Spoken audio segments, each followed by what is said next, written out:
દિવ્ય વાણી તારીખ 4/12/2025 ગુરુવર્ય પરમ પૂજ્ય સ્વામીશ્રીની દિવ્ય વાણીમાંથી સંકલિત.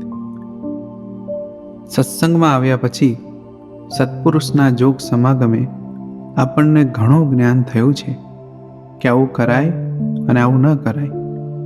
પરંતુ દુઃખની વાત છે કે એ જ્ઞાનથી અન્યને આપણે બહુ સારી રીતે સમજાવી શકીએ છીએ, પરંતુ સમય આવે પોતે જ નાપાસ થઈ જઈએ છીએ.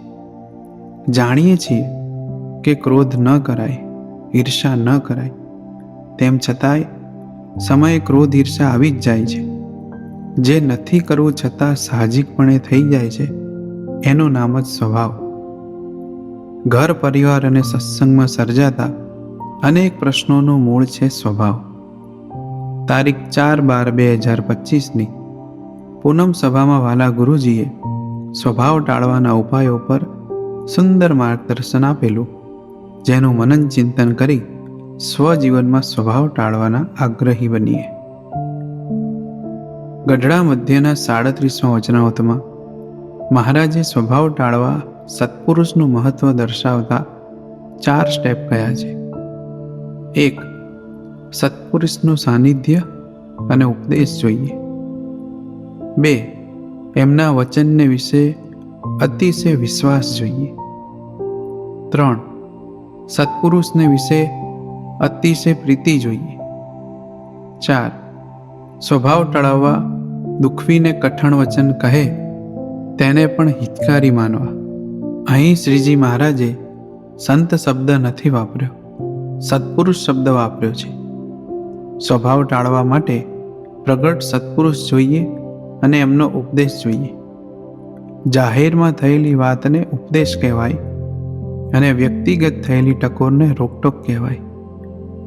અહીં એવા રોકટોક રૂપી ઉપદેશની વાત કરી છે, કારણ કે સભામાં થયેલી વાત પોતા પર તાણી ન લેતા વહેંચાઈ જતી હોય છે, અર્થાત અન્ય પર બાયપાસ થઈ જતી હોય છે. સ્વભાવ ટાળવાની ઈચ્છા હોય તેનામાં એટલી તો મુમુક્ષુતા જોઈએ કે મારામાં કોઈ સ્વભાવ છે જ નહીં, આ ભાવમાંથી બહાર નીકળી જાઉં. કોઈક સ્વભાવ તો હોય જ. સ્વભાવ નથી ઓળખાતો એ આપણું ભારોભાર દેહાભિમાન છે. અને બીજું, મારે મારો સ્વભાવ ટાળવો છે આવો દ્રઢ સંકલ્પ કરો, તો જ જાહેર સભા કે એકાંતની વાત સ્પર્શશે. સત્પુરુષનો કથા વાર્તા રૂપી ઉપદેશ એ આપણા દોષ સ્વભાવ જોવાનો અરીસો છે. કથા વાર્તાનું મહત્વ દર્શાવતા સ્વયં શ્રીજી મહારાજે ગઢડા છેલ્લાના 24મા વચનામૃતમાં વાત કરી છે. કથા વાર્તામાં જેને આળસ હોય તેની કોરની એમ અટકળ કરવી જે એમાં મોટા ગુણ નહીં આવે. કથા વાર્તાનું મહત્વ જણાવતું એક અદ્ભુત કીર્તન છે.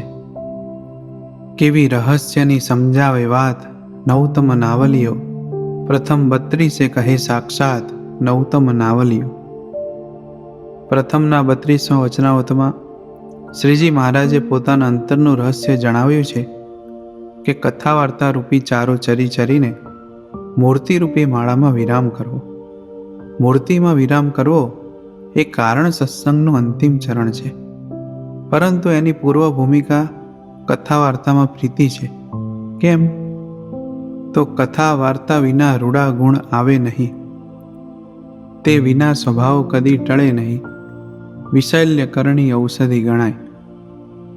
પહેલાના જમાનામાં યુદ્ધ વખતે શરીર પર ભાલાના, બરછીના, તલવારોના ઘા વાગતા, તેની પર વિશલ્યકરણી ઔષધિ લગાવતા તે ઘા રૂઝાઈ જતા. તેમ આપણી અંદર કામ, ક્રોધ, લોભ, માન, ઈર્ષાના ઘા વાગેલા છે. તેને રૂઝાવવા માટેની ઉત્તમ ઔષધિ એટલે કથા વાર્તા. ગમે તેટલી તન મન ધનથી સેવા કરતા હોઈએ, પરંતુ કથા વાર્તાનું અંગ નહીં હોય તો સેવાનો ઉલાળ્યો થઈ જતા વાર નહીં લાગે. કથા વાર્તામાં પ્રીતિ હશે તો જ ધર્મ, જ્ઞાન, વૈરાગ્ય, ભક્તિ ટકશે. સદગુરુ ગુણાતીતાનંદ સ્વામીએ પ્રકરણ 3ની વાર્તા 51માં કહ્યું છે કે અર્ધો અર્ધ કથા વાર્તાનો જોગ રાખશે તેનું જ સારું રહેશે. અને આ તો મોટા કારખાના થયા તે કાંઈ ખૂટે એમ તો છે જ નહીં. અમે પણ તમને સૌને બે હાથ જોડીને વિનંતી કરીએ છીએ કે કથા વાર્તાના ભોગે કાંઈ ન કરો.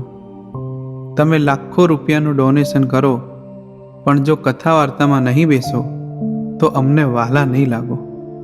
અમે રાજી નહીં થઈએ, કારણ કે શુદ્ધ ઉપાસના કદી દ્રઢ થાય નહીં. આવા જોગ વિના નિયમ કદી પડે નહીં. સર્વે ગુણ તણો મૂળ એ ગણાય.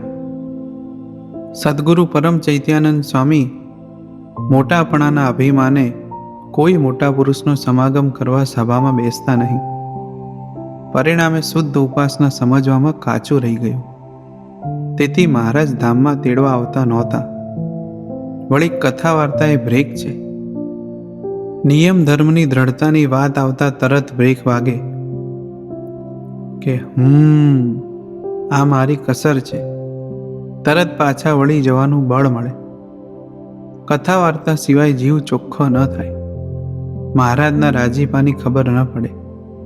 કથા વાર્તામાં બેસવાથી જ કરવા ન કરવા યોગ્યનો વિવેક જન્મે છે. કથા વાર્તા સાંભળ્યા પછીનું સ્ટેપ કયું? શ્રવણ પછી એકાગ્રતાથી મનન કરો. મારા માટે જ કહે હરી એમ ઉર ધરો. મનન ચિંતનથી જ સમજણ થાય. કથા વાર્તા સાંભળતા આ વિચાર રાખવો, જે વાત થાય છે તે મારા માટે જ મહારાજ કરી રહ્યા છે, તો જ વાત પોતાના પર લેવાશે, સુધારો કરવા પ્રયત્નશીલ બનાશે. આમ કથા વાર્તા દ્વારા જાહેરમાં મળતા ઉપદેશથી સ્વભાવમાં સુધારો લાવી શકાય, પરંતુ ઉચ્ચ મુમુક્ષુતા જોઈએ. જ્યારે ગઢડા મધ્યના 37મા વચનાવતમાં જણાવેલ ઉપાયથી સ્વભાવ ટાળવો ઘણો સરળ થઈ જાય. સત્પુરુષની રોકટોક એ સ્વભાવ ટાળવાનો શ્રેષ્ઠ અને સરળ ઉપાય છે. પરંતુ સત્પુરુષ રોકટોક કોને કરી શકે? તો જેને મોટા પુરુષ સાથે પ્રીતિ હોય, મોટા પુરુષને પોતાના માન્યા હોય. મોટા રોકટોક કરે તોય મુખના ભાવ ન બદલાય, એમનાથી છેટા ન થવાય, એમની રોકટોક હિતકારી માની સુધારો થાય તો કહી શકે, એને જ કહી શકે. એક વખત સાંજના સમયે સદગુરુ ગોપાળાનંદ સ્વામી વડોદરા મંદિરે સભા ભરીને બિરાજેલા. મહેસાણાથી હરિભક્તોનો સંઘ આવ્યો હતો. તે સ્વામીના નિકટ દર્શન કરી નીકળતો હતો, જેમાં 28 વર્ષની ઉંમરના એક યુવાન માણસાના નરસિંહભાઈ રજોગુણી વસ્ત્ર પરિધાન કરી સ્વામીના દર્શને આવેલા. તેમને જોતા જ સ્વામીએ તેમનો કાંડો પકડ્યો ને બોલ્યા, ભાણાભાઈ, લગ્ન કરવા નીકળ્યા છો? આ શોભતું નથી. સ્વામીના મુખ પર અસંતોષના ભાવ હતા. નરસિંહભાઈ બોલ્યા, ના સ્વામી, ના. સ્વામીએ કહ્યું, તો આ રજોગુણી વસ્ત્રો ભગવાનના ભક્ત તરીકે તમને શોભતા નથી. મહારાજ રાજી ન થાય. કહેતા સ્વામીએ ધબ્બો માર્યો. નરસિંહભાઈ સ્વામીની ટકોરને સમજી ગયા અને ચોધાર આંસુએ રડી પડ્યા અને હાથ જોડી કહ્યું, સ્વામી, આજથી રજોગુણનો ત્યાગ. સ્વામી, રાજી રહેજો, મારી ભૂલ થઈ ગઈ. ઇતિહાસ કહે છે કે નરસિંહભાઈએ પછી જીવન પર્યંત લગ્ન ન કર્યા અને બ્રહ્મચર્ય પાળીને સ્વામીની સેવામાં રહ્યા. સાદું ધોતિયું અને સાદો જબ્બો તેમનો પહેરવેશ બનાવી દીધો. સદગુરુ ગોપાળાનંદ સ્વામી નરસિંહભાઈને નિધડકપણે કહી શક્યા તેમ આપણે પણ મોટા પુરુષને એવું લાયસન્સ આપવું કે તેઓ આપણને ભર સભામાં કે એકાંતમાં આપણી ભૂલ બતાવી શકે, રોકટોક કરી પાછા વાળી શકે. સાચા સત્પુરુષની નજર ડોનેશન કે ડોલર સામે નહીં, પરંતુ જીવને ચોખ્ખો કરી પ્રભુને પધરાવે એવો કરવા સામે હોય છે. માટે આપણને કડવું લાગે તો કડવું લગાડીને પણ ભૂલ ઓળખાવશે. દુનિયા આખી સ્વાર્થથી ભરેલી છે. તે સ્વાર્થ સાધવા માટે આપણને ફૂલાઈ મારશે, પણ સત્પુરુષને આપણું ભગવાન સાથે મિલન કરાવવાનો ઈશક છે. માટે પાત્ર બનાવવા તેઓ જરૂર રોકશે, ટોકશે, વઢશે, પરંતુ તેમને હિતકારી માનવા સવળો વિચાર કરવો. ગઢડા છેલ્લાના 23મા વચનામૃતમાં શ્રીજી મહારાજે કહ્યું છે કે જ્યારે ભગવાનને ભગવાનના મોટા સંત પોતાની ઉપર રાજી થાય ત્યારે તે ભક્તને એમ વિચારવું, જે મારા મોટા ભાગ્ય છે, જે મારી ઉપર ભગવાન અને ભગવાનના મોટા સંત રાજી થયા. અને શિક્ષાને અર્થે ભગવાનને ભગવાનના મોટા સંત પોતાને વઢે ત્યારે પણ એમ વિચારવું, જે મારા મોટા ભાગ્ય જે મને ભગવાનને ભગવાનના મોટા સંત વઢ્યા. જેણે કરીને મારામાં અવગુણ હશે તે જાશે, એવી રીતે વઢે તો પણ રાજી થવું, પણ વઢે ત્યારે મનમાં શોક ન કરવો, ને કચવાવું નહીં, ને પોતાના જીવને અતિ પાપી ન માનવો.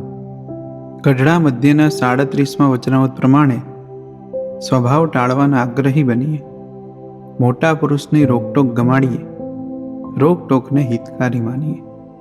જય સ્વામિનારાયણ. વચનામૃત સાર લોયાનું તીર ભાગ 2. શ્રીજી મહારાજ લોયાના 13મા વચનામૃત દ્વારા એમનો રહસ્ય અભિપ્રાય જણાવી રહ્યા છે. ગત લેખમાં આપણે જોયું કે દેહ અવસ્થા હોય ત્યાં સુધી દેશકાળાદિકની અસર થયા વિના રહેતી નથી. માટે દેશકાળથી બચેલા રહેવાનો કાયમી ઉપાય મહારાજે આપણને આપ્યો કે અમારી મૂર્તિમાં નિમગ્ન રહેવું. આ ઉપાયનો ઉપયોગ આપણે કર્યો જ હશે. આજે વચનામૃતમાં મહારાજ આગળ સ્વ અભિપ્રાય જણાવે છે તે જોઈએ. વચનામૃત. ત્યાર પછી નિત્યાનંદ સ્વામીએ પ્રશ્ન પૂછ્યો છે, હે મહારાજ, જ્યાં સુધી એ મુમુક્ષુને ગુણનો સંબંધ છે ત્યાં સુધી તો તેને દેશકાળાદિકે કરીને વિપર્યપણું થાય, અને નારાયણ છે તે તો ગુણમાં રહ્યા થકા દેશકાળાદિકે કરીને પરાભવને ન પામે. એ તો ઠીક, પણ જ્યારે સર્વે મુક્તને ગુણનો સંબંધ ન હોય અને નિર્ગુણપણે કરીને અક્ષરધામને વિશે રહ્યા હોય, અને નારાયણ પણ ત્યાં તેવી જ રીતે રહ્યા હોય, તે વારે એ સર્વે ચૈતન્યમય છે ને નિર્ગુણ છે ને મમ સાધર્મ્ય માગતા, એવી રીતે નારાયણના સાધર્મ્યપણાને પામ્યા છે એવા જે મુક્ત અને નારાયણ તેમને વિશે કેમ ભેદ સમજવો? વિશ્લેષણ. સદ્ગુરુ નિત્યાનંદ સ્વામી સૌ પ્રથમ મહારાજની વાતને સમર્થન આપે છે અને જ્ઞાનની સ્પષ્ટતા માટે એક મહત્વનો પ્રશ્ન પૂછે છે. સ્વામીએ કહ્યું, હે મહારાજ, તમે કીધી એ વાત સાવ સાચી કે જ્યાં સુધી મુમુક્ષુને ગુણનો સંબંધ એટલે કે દેહ ભાવ હોય ત્યાં સુધી તો એને દેશકાળાદિકે કરીને વિપર્યપણું થાય, એટલે વિક્ષેપ વિઘ્ન થાય જ.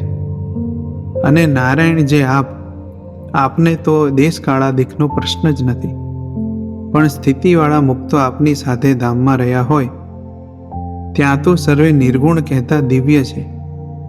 વળી મમ સાધર્મ્ય માગતા, એવી રીતે મુક્તો આપના સાધમ્યપણાને કહેતા સરખાપણાને પામેલા છે, પુરુષોત્તમ રૂપ છે. તો એ મુક્તોમાં અને આપનામાં ભેદ કેવી રીતે અને શું સમજવો?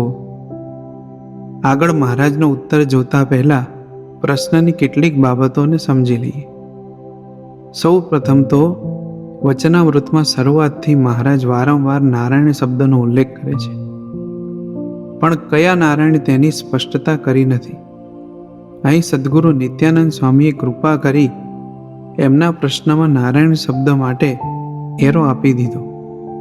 તેમણે અક્ષરધામને વિશે રહ્યા જે નારાયણ કહ્યા, તે અક્ષરધામમાં કયા નારાયણ હોય?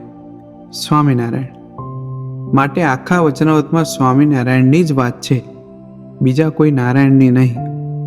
બીજું અહીં કીધું અક્ષરધામમાં રહેલા મુક્ત. હવે બેઠો અર્થ કરીએ તો અહીં માત્ર પરમ એકાંતિક મુક્ત જ આવે, પરંતુ આપણે અહીં સમજવાનું છે કે પરભાવમાં રહેલા મુક્ત. તો એમાં પરમ એકાંતિક મુક્ત અને અનાદિ મુક્ત બંને આવી જાય, કેમ કે હવે મહારાજે આપણને અનાદિ મુક્ત કર્યા છે. ખરેખર આપણે પરમ એકાંતિકની સ્થિતિ જોડે બહુ લેવા દેવા નથી, છતાં આપણને ખ્યાલમાં રહે તે માટે ટૂંકમાં તેને વિશે થોડું સમજી લઈએ. અક્ષરધામ એટલે તેજનો સમૂહ. તેજના સમૂહમાં મહારાજ રહ્યા છે, મુક્તો તેજના સમૂહમાં નથી. અનાદિ મુક્તો મૂર્તિમાં રહ્યા છે, જ્યારે પરમ એકાંતિક મુક્તો મૂર્તિના આધારે મૂર્તિની બહાર રહ્યા છે. આ થોડી અટપટી વાત છે, ચાલો દ્રષ્ટાંતથી તેને સમજીએ. અનાદિ મુક્ત અને પરમ એકાંતિક મુક્તની સ્થિતિ સમજવા માટે બે દ્રષ્ટાંત અપાયેલા છે. એક, ઝાડને છાલ તથા ઝાડને રસ. બીજું, સોનાનો ઢોળ ચડાવેલ કળશ તથા સોનાનો કળશ.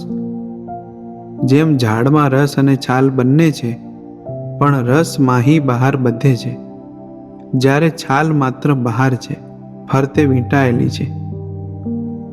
હવે આને આધ્યાત્મિક શબ્દથી સમજીએ તો રસ ઝાડના રોમરોમપણે અંદર બહાર રહેલો છે અને છાલ ઝાડના અંગો અંગ વીંટળાયેલી છે. તેમ અનાદિ મુક્ત મૂર્તિમાં અંદર બહાર રસબસપણે રહેલા છે.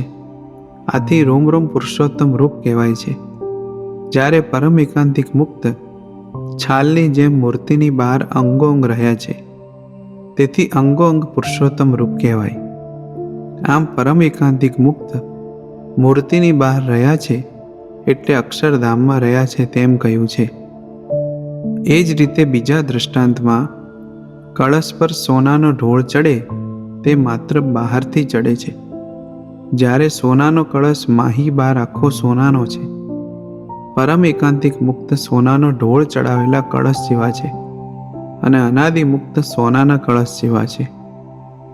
હવે સદગુરુ નિત્યાનંદ સ્વામીએ પ્રશ્નમાં એક સંસ્કૃત ઉક્તિ ઉલ્લેખી, મમ સાધર્મ્ય માગતા, તેને સમજીએ. આમાં સાધમ્યપણાની વાત કરેલી છે. મુક્તો મહારાજનો સાધમ્યપણું પામેલા છે. કયા મુક્તો? પરમ એકાંતિક મુક્તો અને અનાદિ મુક્તો બંને. સાધમ્યપણું એટલે શું? તો સરખાપણું. બંને મુક્તોનો દેખાવ મહારાજના જેવો જ છે, બંને પુરુષોત્તમ રૂપ છે, તો પછી બંનેમાં ફેર શું? તો પરમ એકાંતિક મુક્તો એકદેશી સાધમ્યપણું પામેલા છે, કહેતા અંગોંગ પુરુષોત્તમ રૂપ છે, અને અનાદિ મુક્તો સર્વદેશી સાધમ્યપણું પામેલા છે, કહેતા રોમરોમપણે પુરુષોત્તમ રૂપ છે. તેમજ પરમ એકાંતિકનું સુખ બિંદુ જેટલું છે અને અનાદિ મુક્તોનું સુખ સિંધુ જેટલું છે. પરમ એકાંતિકની સ્થિતિ અધૂરી છે અને પરિવર્તનશીલ છે, જ્યારે અનાદિ મુક્તની સ્થિતિ પૂરી છે અને અપરિવર્તનશીલ કહેતા કાયમી છે. હવે આપણે સદગુરુ નિત્યાનંદ સ્વામીના પ્રશ્નનો મહારાજે ઉત્તર આપ્યો તે સમજીએ. પ્રશ્ન શું હતો? તો દેહ ભાવવાળાને તો દેશકાળાદિક વિઘ્ન કરે, પણ પરભાવમાં મહારાજ અને મુક્તો સરખા જ છે, તો મહારાજમાં અને મુક્તમાં શું ભેદ સમજવો? હવે ઉત્તર જોઈએ. વચનામૃત. ત્યારે શ્રીજી મહારાજ બોલ્યા છે, જેમ ચંદ્રમાં છે ને તારા છે, તેમાં ભેદ છે કે નહીં?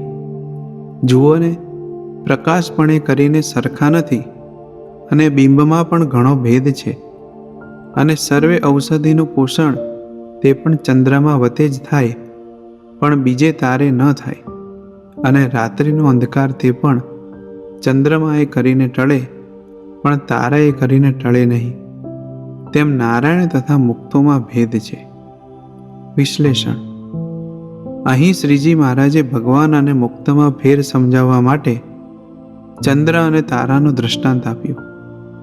જેમ ચંદ્ર એક છે અને તારા અનેક છે, તેમ ભગવાન ચંદ્રને ઠેકાણે છે તે એક જ છે, અને મુક્ત તારાને ઠેકાણે છે તે અનેક છે. જેમ ઔષધિનું પોષણ ને અંધકારનું મારણ ચંદ્રમાં વતે જ થાય છે, તારા વડે નહીં, તેમ અનંત કોટી બ્રહ્માંડમાં કર્તાપણું ને દાતાપણું એક ભગવાનનું છે. અરે અનંત મુક્તોના સુખના દાતા પણ એક શ્રીજી મહારાજ જ છે, આમ મહારાજ એ મહારાજ અને મુક્ત એ મુક્ત. મહારાજ સ્વામી છે અને મુક્ત સેવક છે. અનંત મુક્ત મહારાજના વ્યતિરેક સંબંધે કરીને થયા છે અને રહ્યા છે, છતાં મહારાજમાંથી કેટલું ઓછું થયું? જરાય નહીં. અનંત મુક્તો ભેગા થઈને એક મહારાજ ન બનાવી શકે. એકથી અનંત થાય, અનંતથી એક ન થાય.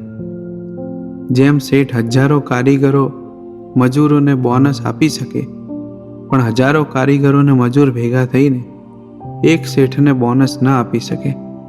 કેમ કે શેઠ એ શેઠ અને નોકર એ નોકર, દેનાર એ દેનાર અને લેનાર એ લેનાર. આમ અનંત કોટી બ્રહ્માંડમાં સ્વામી, દાતા અને નિયંતા એકમાત્ર સ્વામિનારાયણ ભગવાન છે. હજુ આ સિદ્ધાંતને વિશેષ એક દ્રષ્ટાંત દ્વારા સમજીએ. શ્રીજી મહારાજ એક વખત ગઢપુરમાં સભા ભરીને બિરાજમાન હતા. ત્યાં ડભાણના હરિભક્તો આવ્યા અને શ્રીજી મહારાજને ડભાણની સારામાં સારી એવી 1.5 મણ કેરી ભેટ ધરી. શ્રીજી મહારાજે સભા વચ્ચે પ્રસ્તાવ મૂક્યો કે આ 1.5 મણ કેરી એકલા જમી જાય તેને ઇનામ. બોલો કોણ જમી જશે? ત્યાં સભામાં પીઠવડીના ભગો અને મૂળો 2 જોડિયા ભાઈઓ બેઠા હતા. તેમણે અંદરો અંદર ઘૂસપૂસ કરી લીધી અને તેમાંથી ભગો ઊભો થયો અને હાથ જોડીને કહ્યું, મહારાજ, હું જમી જવા તૈયાર છું, પણ એક શરત છે કે મને અડધી કેરી જમાડી લઉં એટલે લઘુ પાણી કરવા બહાર જવાની રજા આપવાની. શ્રીજી મહારાજે કહ્યું, ભલે જાઓ, શરત મંજૂર છે. અડધી કેરી જમી લીધા પછી બહાર જવા દઈશું. ભગો તો બેઠો કેરી જમવા. કેરી ધોઈ ધોઈ ગોળી ગોળી આપવા માંડ્યા અને ભગો ચૂસવા માંડ્યો. 1, 2, 5 કરતાં 1.5 મણ કેરીઓ ચૂસી ગયો. 1.5 મણ એટલે 15 કિલો. દરમિયાનમાં સભામાંથી મૂળો બહાર જતો રહેલો. શરત મુજબ ભગો લઘુ પાણી કરવાના બહાને બહાર નીકળ્યો અને બહાર નીકળી ભગાએ મૂળાને પોતાના કપડાં પહેરાવી અંદર મોકલ્યો. હવે મૂળો આવીને કેરીઓ જમવા માંડ્યો. લોકોને તો એમ કે આ ભગો છે, કારણ કે દેખાવમાં બંને ભાઈઓ સરખા જ લાગતા હતા. બીજી 1.5 મણ કેરીઓ મૂળો જમી ગયો. સભાજનો આશ્ચર્ય પામી ગયા કે આ ભગલો 1.5 મણ એટલે કે 30 કિલો કેરીઓ જમી ગયો. પરંતુ શ્રીજી મહારાજ તો જાણતા હતા. શ્રીજી મહારાજને સભા વચ્ચે બહુ ઊંચો સિદ્ધાંત જણાવવો હતો, એટલે આ લીલા કરી હતી. શ્રીજી મહારાજે ભગાને બહારથી બોલાવડાવ્યો અને પછી સભાજનોને પૂછ્યું, હે સભાજનો, આ 2માંથી કેરી કોણ જમી ગયું હશે તે કહો. સભાજનો તો જોતા જ રહી ગયા. આ 2માંથી કેરી કોણ જમાડી ગયું તે ચોક્કસ કહી શકાય તેમ નહોતું, કારણ કે બંનેનો દેખાવ એક સરખો હતો. શ્રીજી મહારાજે કહ્યું, હે સભાજનો, અડધી કેરી આ ભગલો જમાડી ગયો અને અડધી કેરી આ મૂળિયો જમાડી ગયો. હવે આ દ્રષ્ટાંતનો સિદ્ધાંત બહુ સમજવા જેવો છે. ભલે લોકોને ખબર નથી પડતી કે ભગો કોણ ને મૂળો કોણ, પણ ભગાને કોઈ દિવસ એમ થાય કે હું મૂળો અને મૂળાને એમ થાય કે હું ભગો? ના, ભગો એ ભગો અને મૂળો એ મૂળો જ. તેમ ભગાને ઠેકાણે ભગવાન અને મૂળાને ઠેકાણે મુક્ત છે. ભગવાન સ્વામી છે, દાતા છે. મુક્ત એ સેવક છે, ભોગતા છે. ભગવાનને એમ નથી થતું કે હું મુક્ત છું અને મુક્તને એમ નથી થતું કે હું ભગવાન છું. ભગવાનને મુક્ત, સ્વામી સેવક ભાવે જુદા જ છે. આપણા કારણ સત્સંગનો બહુ મહત્વનો સિદ્ધાંત છે. આપણે ત્યાં મહારાજની એક અજોડ ઉપાસના છે. મુક્તનો મહિમા સમજવાનો છે, કેમ કે એ જ મૂર્તિ સુખનો દ્વાર છે. પરંતુ મુક્તને મહારાજનું ટાઇટલ કદી નથી આપવાનું. સ્વામી, દાતા અને નિયંતા, ધ્યાન, ભજન ને ઉપાસના, આ 6 ટાઇટલ મહારાજ માટે રિઝર્વડ છે. આપણે રાખવાના છે ક્રમશઃ. જય સ્વામિનારાયણ. આજ્ઞા પાલનમાં સરળતા. એક વખત વગડામાં રહેતા નાના પતંગિયાને એક મોટા પતંગિયાએ રાત્રિના સમયે કહ્યું કે ગામમાં જોઈ આવ કે દીવા થયા છે. જો દીવા હોય તો હવે આપણે ગામમાં જઈએ. પતંગિયું ગામમાં ગયું અને થોડી જ વારમાં પાછું આવ્યું. આવીને સમાચાર આપ્યા કે ગામમાં દીવા થઈ ગયા છે. ત્યારે મોટા પતંગિયાએ કહ્યું, તું અમારી નાતનું છે જ નહીં. જો તું અમારી નાતનું હોય તો દીવો જોઈને બળી જ મરે, પાછો આવે જ કેમ? જોયું, પતંગિયાને દીવા સાથે કેવો પ્રેમ છે. એવો પ્રેમ જ્યારે ભગવાન અને સત્પુરુષને વિશે આપણને થાય તો પોતાના મનનું ગમતું રહે જ નહીં. નિસંશયપણે એમના વચનમાં હોમાઈ જવાય, સરળતાથી વચન અદ્ધર ઝીલાય, ત્યારે જ તે ભક્ત સંગ્રહમાં આવે. સુંદર ભોજન કર્યું હોય, તેમાં 3 જણને જમવા બેસાડ્યા હોય, તેમાં એક માંદો હોય, બીજો ધરાયેલો હોય અને ત્રીજો ભૂખ્યો હોય. એ ત્રણેયમાં કોને જમાડવામાં સૌથી વધુ સુખ આવે? તો માંદો ખાઈ શકતો નથી ને ધરાયેલાને જમવાની પડી જ નથી, પણ ભૂખ્યો હોય તેને જ જમવાનો આનંદ આવે છે. તેમ ઠરાવને સ્વભાવ સોતા ભગવાન અને સત્પુરુષમાં પ્રીતિ કરીએ તો સુખ આવતું નથી. તેનાથી ભગવાનના સુખને ન પમાય. શેરડીનો સાંઠો અને રોટલો સાથે ન જમાય. તેમ પોતાના ઠરાવ મૂકવા નથી ને ભગવાનને સત્પુરુષને રાજી કરવા છે, એવું કેમ શક્ય બને? એના માટે તો ખરા ખપવાળા થઈને પોતાની મનમુખી પ્રકૃતિ ટાળવી ને જે પ્રકૃતિ ટળાવતા હોય એવા સત્પુરુષનો સંગ કરવો. જીવને ધન, વૈભવ અને પંચ વિષયના સુખ માટે કેટલી બધી ભૂખ લાગે છે. એના માટે રાત દિવસ તનતોડ મહેનત કરે છે. સદગુરુ ગુણાતીતાનંદ સ્વામી એક ગામમાં પધાર્યા હતા. ત્યાં મંદિરની બાજુમાં જ અડીને એક સોનીનું મકાન હતું. સ્વામીએ તેમને ત્યાં આખી રાત હથોડીના ટચકા સાંભળ્યા. સવારે 4 વાગે સ્વામી બહાર પધાર્યા ત્યારે તે સોની બહાર બેઠા બેઠા દાતણ કરતા હતા. સ્વામીએ તેમને પૂછ્યું, મહાજન, આજ તો આખી રાતનો ઉજાગરો કરીને હથોડી ચાલુ રાખી લાગે છે, ખરું ને? ત્યારે સોની મહાજને કહ્યું, અરે સ્વામી, આવા તો 7 રાતના ઉજાગરા છે, પણ 7 રાતમાં 14 દિવસનું કામ ખેંચી નાખ્યું ને એમાં 12 મહિનાના રોટલા નીકળી ગયા. સ્વામીએ વિચાર્યું, જોને, આ જીવ અનંત જન્મોથી ધન વૈભવો પામતો આવ્યો છે. તેના માટે કેટલા ભૂખ, દુઃખ ને ઉજાગરા સહન કરે છે.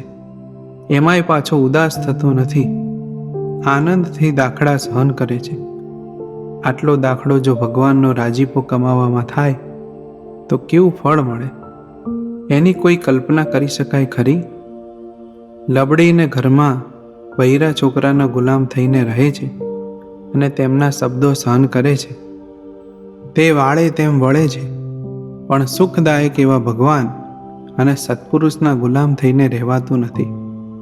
તેમના હિતકારી શબ્દો સહન થતા નથી. તે વાળે તેમ કટ દઈને સરળતાથી વળાતું નથી. એટલે તો સંસારના દુઃખો સહન કરવા પડે છે. એના કરતાંય જન્મ મરણના દુઃખો વધારે સહન કરવા પડે છે. જો ભગવાન અને સત્પુરુષની આજ્ઞા અને અનુવૃત્તિમાં કે રુચિમાં પોતાના ઠરાવ મૂકીને વર્તાય તો જીવ ન્યાલ થઈ જાય છે. પણ અનાદિકાળથી જીવે પોતાના મનનું ધાર્યું જ કર્યું છે, મનના કહ્યામાં જ વર્ત્યો છે. પરિણામે ભગવાનને ભગવાનના સત્પુરુષની આજ્ઞામાં કે તેમના કહ્યામાં વર્તાતું નથી. શ્રીજી મહારાજ એક વખત ગઢપુરમાં સભા કરીને વિરાજમાન હતા. ત્યાં સભાની પાછળ દૂર બાઈઓની સભા હતી. સભામાં એક સંત બેઠા હતા, ત્યાંથી બાઈઓના મુખ દેખાય તેમ હતું. તેથી શ્રીજી મહારાજે તેમને કહ્યું કે અહીંયા આવીને બેસો તો સારું. પછી તે સંત બોલ્યા, અહીં વાંધો નહીં આવે, મને અહીંયા ફાવશે. એમ કહીને ત્યાંના ત્યાં જ બેસી રહ્યા, પણ પોતાનો ઠરાવી સ્વભાવ મૂક્યો નહીં. શ્રીજી મહારાજે 4-5 વખત કહ્યું, પણ મનાયું નહીં. અંતે જ્યારે તાપ પોતાની ઉપર આવ્યો અને રહેવાયું નહીં, ત્યારે પોતાની જાતે આગળ આવીને બેઠા. કેવી જીવની હવળાઈ! આમાં ક્યાં મોટો સિદ્ધાંત જતો રહેવાનો હતો? આટલું નાનું વચન પણ ન મનાય તે અતિ મનમુખી સ્વભાવનું પ્રતીક છે. એટલે સદ્ગુરુ ગુણાતીતાનંદ સ્વામીએ સમજાવ્યું છે કે સાધુ થવું કઠણ છે, પણ સાધુતા હોવી એથી કઠણ છે. એથી પણ સ્વભાવ ટાળવા ઘણા કઠણ છે. સાધુ થયા હતા પણ પોતાનો સ્વભાવ ન ટળ્યો તો ભગવાનનું કહ્યું પણ ન મનાયું. આવા ઠરાવી સ્વભાવો પોતાને દુઃખી કરે છે તથા ભગવાન અને સત્પુરુષને પણ દુઃખી કરે છે. માટે સત્સંગમાં આવીને આ શીખવાનું કે પોતાનું મનગમતું મૂકીને ભગવાનને સત્પુરુષના ગમતામાં રહેવું એ જ સાચો સત્સંગ છે. સદ્ગુરુ ગુણાતીતાનંદ સ્વામીએ એક વખત ઉંમરમાં થોડા મોટેરા એવા બે સંતોને એકાદ ગાઉ છેટે આવેલી ટીંબાવાડીએથી તૈયાર થઈ ગયેલા ચીભડા લેવા જવાનું કહ્યું. ત્યારે એ બંને સંતોએ બધાને કહેવા માંડ્યું, અમે વળી આ મોટી ઉંમરે ચાલી શકતા હોઈશું, અમને ચીભડા લેવા જવાનું સ્વામીથી કેમ કહેવાય? આમ સ્વામીની આજ્ઞાને ઉપરથી અવગુણ પરથી જતી કરી. 2-4 મહિના પછી આ બંને સંતો સદ્ગુરુ ગુણાતીતાનંદ સ્વામી પાસે આવ્યા અને કહ્યું, સ્વામી, મોડી મોટો સમયો છે ને આચાર્ય શ્રી કેશવ પ્રસાદજી મહારાજ પધારવાના છે અને ખૂબ ધામધૂમ થવાની છે. જો આપ રજા આપો તો અમે બંને સંતો જઈએ.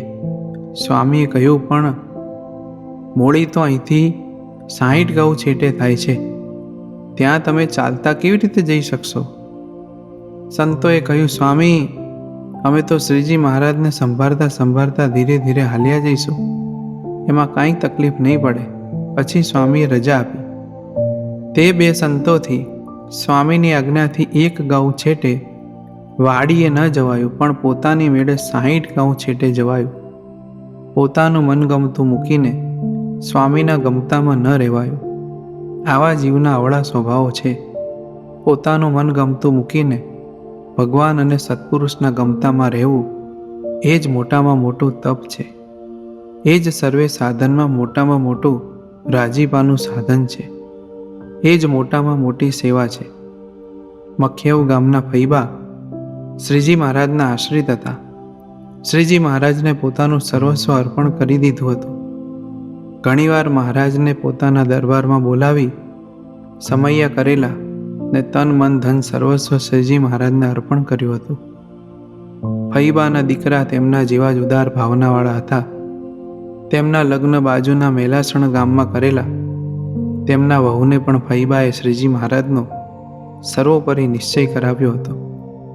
પરંતુ કોઈ કારણસર સાસુ વહુને વ્યવહારમાં ખેંચતાણ થઈ, તેથી તે બેયને જય સ્વામિનારાયણ કહેવાનો પણ નાતો ન રહ્યો. તેથી દીકરાની પત્નીથી આ સહન ન થતાં પોતાના પિયરમાં જતા રહ્યા. ફૈબાએ તેમને પાછા પણ બોલાવ્યા નહીં ને બોલાવવા દીધા પણ નહીં અને ખૂબ જડ આંટી બાંધી દીધી. આ વાતની જ્યારે શ્રીજી મહારાજને ખબર પડી ત્યારે શ્રીજી મહારાજે વિચાર્યું કે આ તો બહુ ખોટું કહેવાય, અમારા ભક્તોમાં આવા સ્વભાવો ન જોઈએ. એમ વિચારી શ્રીજી મહારાજ સંતો પાર્ષદોના હરિભક્તોને લઈ મખિયાઉ આવવા માટે નીકળ્યા. રસ્તામાં મેલાસણ ગામ આવતું હતું એટલે શ્રીજી મહારાજે બધાને આજ્ઞા કરી કે તમે બધાએ જાઓ મખિયાઉ, ને પોતાની પાસે 2 પાર્ષદો રાખ્યા. પછી શ્રીજી મહારાજે મેલાસણ ગામમાં સમાચાર મોકલાવ્યા એટલે ગામના ગરાસિયાએ શ્રીહરિની ધામધૂમથી પોતાના દરબારમાં પધરામણી કરાવી. ફૈબાના દીકરાના ઘરવાળાએ શ્રીજી મહારાજને દીન ભાવે પ્રાર્થના કરીને ખુરશીમાં બિરાજમાન કર્યા. પછી શ્રીજી મહારાજે સાસુઓ બંને વચ્ચે જે વિખવાદ હતો તે સંબંધી વાત બાઈને સંભળાવીને કહ્યું, અમે કહીએ તેમ તમે કરશો? આ તમારે પરસ્પર ઝઘડો થયો છે તે અમે મટાડવા આવ્યા છીએ, માટે અમારી મરજી પ્રમાણે તમે કરશો તો અમે રાજી થઈશું. શ્રીજી મહારાજની આજ્ઞા સાંભળીને બાઈએ કહ્યું, હે દયાસાગર મહારાજ, દયાળુ, મારે તમારી આજ્ઞા પર પગ મૂકવો જ નથી. મારે તો આપ જેમ કહો તેમ જ કરવું છે. કારણ કે જેણે જેણે તમારી આજ્ઞા લોપી છે તે આ લોકને પરલોકમાં દુઃખી જ થયા છે. માટે મારા માટે આપની આજ્ઞા જ મહત્વની છે. આપનો રાજીપો હોય તો મારા સાસુ મને પોતાના ખાસડા મોંમાં મૂકી પ્રદક્ષિણા કરવાનું કહેશે તો હું રાજી થઈને જેમ કહે તેમ કરવા તૈયાર છું. આજથી મારે લોઢામાં લીટો હતો તે પાણીમાં લીટો છે. આપ આજ્ઞા કરો તો આપની સાથે મખિયાઓ આવું. શ્રીજી મહારાજ તેમની પર રાજી થયા અને પછી શ્રીજી મહારાજે બાઈને કહ્યું, અમે તમને પછી બોલાવીશું. પછી ત્યાંથી શ્રીજી મહારાજ પાર્ષદોને લઈને મખિયાઓ પધાર્યા. ફઈબા શ્રીજી મહારાજના દર્શન કરીને રાજી થયા. શ્રીજી મહારાજે તરત જ તેમને વાત કરી, તમારે જે અણબનાવ થયો છે તે સુધારવા અમે આવ્યા છીએ, માટે તમારે અમારી એક આજ્ઞા માનવી પડશે. ત્યારે ફઈબા બોલ્યા, આપની એ આજ્ઞા સિવાય બીજી જે આજ્ઞા હોય તે માનવા હું તૈયાર છું, પણ એ તો નહીં જ બને. આ સાંભળી શ્રીજી મહારાજ બોલ્યા, જો તમારે અમારી આજ્ઞા ન પાળવી હોય તો આજથી અમારા માટે મખિયાઓનું પાણી હરામ છે. મખિયાઓ આવવાનું બંધ. આમ શ્રીજી મહારાજ અતિશય કુરાજી થઈને બોલ્યા તો પણ ફઈબા એકના બે ન થયા. પછી શ્રીજી મહારાજે સંતો પાર્ષદોને આજ્ઞા કરી કે ઊભા થાઓ, આપણે બીજે ગામ જઈએ. શ્રીજી મહારાજ તૈયાર થયેલી રસોઈ પણ જમવા રહ્યા નહીં. ફઈબા પોતાનો ઠરાવી સ્વભાવ ભગવાન આગળ પણ મૂકી ન શક્યા. તેમની કરેલી સેવા પર પાણી ફરી વળ્યું. આ મનમુખી સ્વભાવનું પરિણામ. મખિયાઉ ગામમાં શ્રીજી મહારાજ 36 વખત પધાર્યા હતા. વળી ત્યાં શિખરબદ્ધ મંદિર પણ કરવાનું હતું, પણ ફઈબાએ શ્રીજી મહારાજ આગળ પોતાનું ગમતું ન મૂક્યું. તેથી શ્રીજી મહારાજે શિખરબદ્ધ મંદિર પણ ન કર્યું અને સત્સંગનો વિકાસ પણ ત્યાં ન થયો. આપણે પણ સેવા કરીએ છીએ, ક્યારેક સત્પુરુષ અને સંતોના ગમતામાં રહીએ છીએ, ઠરાવ મૂકીએ છીએ, પણ આપણી પ્રકૃતિમાં રહીને બધું કરીએ છીએ. પણ જ્યારે આપણું મનગમતું ભગવાન અને સત્પુરુષ મુકાવે ત્યારે આપણે આપણા સ્વભાવો મૂકી શકતા નથી. માટે તેમની આગળ ઠરાવ મૂકીને જેમ ભગવાન અને સત્પુરુષ રાખે તેમ રહેતા શીખવું. આજે સદાય રાજીપાની કમાણી કરી શક્યા તેવા પાત્રોને નિહાળી આપણે પણ એવું સરળ જીવન બનાવવાનો સંકલ્પ કરીએ. એક વખત શ્રીજી મહારાજ ઘેલા નદીએ સ્નાન કરી પધારી રહ્યા હતા. ઘેલા નદીના કાંઠે કેટલાક તીર્થવાસીઓના પડાવ હતા. નદીનો પટ ખુલ્લો એટલે જે તીર્થવાસીઓ આવે તેમને ખુલ્લામાં રહેવું પડે, તેમજ ખુલ્લામાં જ રસોઈ કરવી પડે. સૂવું, બેસવું ને ઉઠવું વગેરેમાં અગવડ વેઠવી પડે. ચોમાસું, શિયાળો હોય તો વધુ મુશ્કેલી પડે. કેટલાક તીર્થવાસીઓ પર શ્રીજી મહારાજની દ્રષ્ટિ પડી. તેઓ અગવડો અને દુઃખો વેઠીને રહેતા હતા તે દીઠું. શ્રીજી મહારાજનો એક સ્વભાવ હતો, કોઈને દુખ્યો રે દેખી ન ખમાય, દયા આણી રે અતિ આકળા થાય, અંધન વસ્ત્ર રે આપીને દુઃખ ટાળે, કરુણા દ્રષ્ટિ રે દેખી વાન જ વાળે. એટલે જ પડખે ઊભેલા જીવા ખાચરને કહ્યું, જીવા ખાચર, તમે કાંઈ જોયું? જીવા ખાચરે કહ્યું, હે મહારાજ, શું કહ્યું? કાંઈ સમજાયું નહીં. શ્રીજી મહારાજે કહ્યું, આ નદીના કાંઠે તીર્થવાસીઓ ઉતર્યા છે તે જોયા? જીવા ખાચરે કહ્યું, હા મહારાજ, જોયા ને. એમાં શું નવાઈ છે? આ તો રોજનું છે. શ્રીજી મહારાજે કહ્યું, જીવા બાપુ, આ તીર્થવાસીઓ જુઓ ને, કેટલી હાડ મારી બેઠે છે.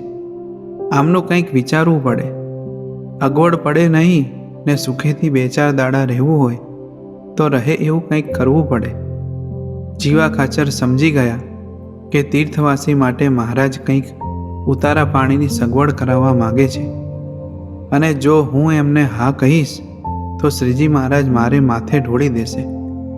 એટલે વાતને વાળતા કહ્યું, એની શું ચિંતા કરવાની મહારાજ, આ બધા તો રોજ નવા નવા આવ્યા કરે, એમ તો કેટલાને પહોંચી વળીએ, અને આ બધામાં ક્યાં કોઈ આપણા સગા છે કે સત્સંગી છે તે આપણે તેમની ચિંતા કરવાની હોય. જીવા ખાચરનો પ્રત્યુત્તર સાંભળી શ્રીજી મહારાજ ચૂપ રહ્યા. અનંતકોટી બ્રહ્માંડના અધિપતિના વચનને અધ્ધરથી ઝીલાયું નહીં તેનું શ્રીજી મહારાજને દુઃખ થયું. શ્રીજી મહારાજ દાદા ખાચરના દરબારમાં પધાર્યા. સામા જ દાદા ખાચર મળ્યા. શ્રીજી મહારાજે આ વાત દાદા ખાચરને કહી. દાદા, ગેલા નદીએ તીર્થવાસીઓ ઉતર્યા છે. એમને અગવડો બહુ વેઠવી પડે છે. એટલે અમારી ઈચ્છા છે કે જો એમને ઉતારવા 1-2 ઓરડા બનાવ્યા હોય તો સારું. તો તે ઓરડા ક્યાં કરવા તે મૂંઝવણ છે. દાદા ખાચરે કહ્યું, અરે દયાળુ, એમાં શું મૂંઝાવા જેવું છે? આ આખો દરબાર છે. તમે જ્યાં કહેશો ત્યાં ઓરડા બનાવી દઈએ. અને તમારે એ ચિંતા અમારી પર નાખી દો. તમે નિશ્ચિંત થઈ જાઓ, બધુંય થઈ જશે. દાદા ખાચરનો જવાબ સાંભળી શ્રીજી મહારાજ રાજી થઈ ગયા અને મંદ હાસ્ય એમના મુખારવિંદ પર છવાઈ ગયું. ત્યાં વળી દાદા ખાચરને કંઈક સાંભળ્યું ને કહ્યું, મહારાજ, તીર્થવાસીઓ માટે ઓરડા નવા કરીએ તેમાં તો વારેય લાગે. જો તાત્કાલિક તીર્થવાસીની વ્યવસ્થા કરવી હોય તો એક ઉપાય છે. મહારાજે કહ્યું, શું ઉપાય છે? દાદા ખાચરે કહ્યું, મહારાજ, આ અમે જે રહીએ છીએ તે 2 ઓરડા ખાલી કરી દઈએ અને આ ઓરડાની પાછળના ભાગે રસ્તો પડે છે ત્યાં બારણું મુકાવી દઈએ તો તરત થઈ જશે. જો આપ એમાં રાજી હોય તો કરી દઈએ. શ્રીજી મહારાજે કહ્યું, દાદા ખાચર, આ તો ઘર બાળીને તીરથ કરવા જેવું થયું. તે પછી તમે ઘરના બધાય સભ્યો ક્યાં રહેવા જશો? આ તો તમારે રહેવાના ઓરડા છે. દાદા ખાચરે કહ્યું, મહારાજ, અમારા ઘરના બાઈઓ બધાય સાંખ્યોગી બાઈઓની જોડે રહેશે અને હું તમારા સંતોની જોડે પડ્યો રહીશ. અમારી કોરની કોઈ અગવડનો વિચાર ન કરશો. દયાળુ, પણ આપનો જે સંકલ્પ હોય એ પૂરો કરો દયાળુ. દાદા ખાચરનો આવો અતિશય મહિમા અને મહારાજનો પડ્યો બોલ ઝીલતા જોઈ શ્રીજી મહારાજ અતિશય રાજી થઈ ગયા. આને કહેવાય આજ્ઞા પાલનમાં સરળતા. એટલે જ જે નમી ગયા તે જ શ્રીજીને ગમી ગયા. જે કટ દઈને વળી ગયા તે જ પ્રભુને ગમી ગયા. જે સાવ સરળ થઈ ગયા તે જ વાલાને ગમી ગયા. જે પોતાના અસ્તિત્વનો પ્રલય કરી શક્યા તે જ પ્રભુને ગમી ગયા. જે અંતરથી હાથ જોડી શક્યા તે જ વાલાને ગમી ગયા. આપણે પણ વાલાના વાલા થવું છે. આપણે પણ પ્રભુના પ્યારા થવું છે. આપણે પણ મહાપ્રભુના અંતરનો રાજીપો કમાવો છે. તો આવો આપણું જીવન પણ સાવ સરળ બનાવીએ. સ્વતપાસ કરીએ. આપણને મળેલા દિવ્ય સત્પુરુષ વાલા ગુરુજીની આજ્ઞા સરળતાથી અદ્ધર ઝીલી શકીએ છીએ. ઘર પરિવારમાં વડીલ ઉંમરમાં મોટા હોય તેમની આજ્ઞામાં વર્તાય છે. ક્યારેક આપણે આપણાથી મોટાની આગળ તો નમી શકીએ છીએ, પરંતુ આપણાથી નાના કે બરોબરિયા આગળ સરળ નથી થઈ શકાતું. કારણ આપણો અહમ, આપણો પોતાપણાનો ભાવ. તેના કારણે રાજીપાના માર્ગમાં રૂકાવટ આવી જાય છે. માટે દ્રઢ સંકલ્પી બનીએ. ગુરુજીને રાજી કરવા, હેપી ફેમિલી કરવા, સૌની આજ્ઞા સરળતાથી અદ્ધરથી ઝીલતા થઈએ. જય સ્વામિનારાયણ. કરુણા સાગર. જનની બની સદાય રહ્યા છો અમ સાથે. આપ જેવા ગુરુવર આપી કૃપા વરસાવી નાથે. બગીચામાં લહેરાઈ રહેલા ખીલેલા રંગબેરંગી ફૂલો માળીની મહેનત અને માવજતનું દર્શન કરાવે છે. અહીં વાત મહેનતની તો ખરી, પરંતુ માવજત સાથે કરવામાં આવેલી મહેનતની છે. ઉછેર કરવો અને જતન કરવું એ બંને બાબત અલગ છે. ઘાસ તો ગમે ત્યાં ઉગી નીકળે, પણ આંબો વાવ્યો હોય તો મહેનત સાથે માવજત કરવી પડે, ત્યારે જ કેરીરૂપી ફળની પ્રાપ્તિ થાય છે. આજે વાત મને મળેલા મોટા પુરુષની કરવી છે. ગુરુદેવ પરમ પૂજ્ય બાપજી અને ગુરુવર્ય પરમ પૂજ્ય સ્વામીશ્રીએ કાંટાળી કેડી પર ચાલીને આ SMVS રૂપી લીલીછમ ફૂલવાડી તૈયાર કરી છે. એ દિવ્ય પુરુષોએ વેઠેલા કષ્ટોના તો આપણે સૌ સાક્ષી છીએ. દિવસ રાત જોયા વિના અપાર અથાગ વિચરણ કરી પંચ વિષયમાં ચકચૂર બનેલા આપણને મહારાજની સર્વોપરી નિષ્ઠા કરાવી દીધી. નિર્મળ અને ચોખ્ખા જીવન કરી શ્રીજી મહારાજના ખોળે બેસાડી દીધા. હે ગુરુજી, આપનો શું આભાર માનું? ક્યાંથી શરૂ કરું? ક્યાં પૂરું કરું? શું ગાવું? નિશબ્દ છું. કરુણા, કરુણા, કરુણા, અપાર કરુણા. બિલાડાને આખો માખણમાં બેસાડી દીધો છે. હવે બિલાડો માખણ વિનાનો રહે તો વાંક બિલાડાનો છે. આજે આપણા જે કંઈ હસતા કે ખીલેલા ચહેરા છે તેનું કારણ વાલા ગુરુજીએ આપણા સૌની કરેલી માવજત છે. આજે દિવ્ય પુરુષે એક એક હરિભક્તનું કેટલું જતન કર્યું છે તેનું દર્શન કરી કરુણા સાગરમાં ડૂબકી લગાવી ભર્યા થઈએ. તારીખ 2/3/2025 રવિવારના રોજ સુરત ખાતે વાલા ગુરુજીનું વિચરણ ગોઠવાયું હતું. પ્રાણ પ્યારા હરિકૃષ્ણ મહારાજ સંગે વાલા ગુરુજી ડભોલી ખાતે વિનોદભાઈ ગોંડલિયાના ઘરે પધરામણી અર્થે પધાર્યા.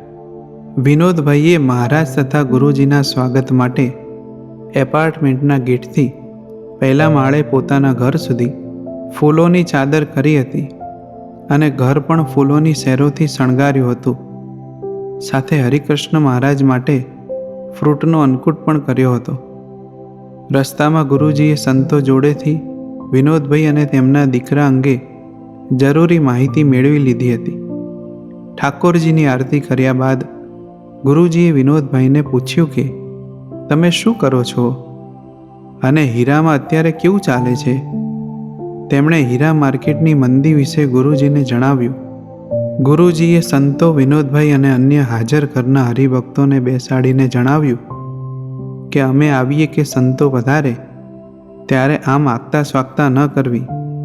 અત્યારે આર્થિક મંદી ચાલે છે તેવા સમયમાં અમારે તમારી પરિસ્થિતિ સમજવી જોઈએ.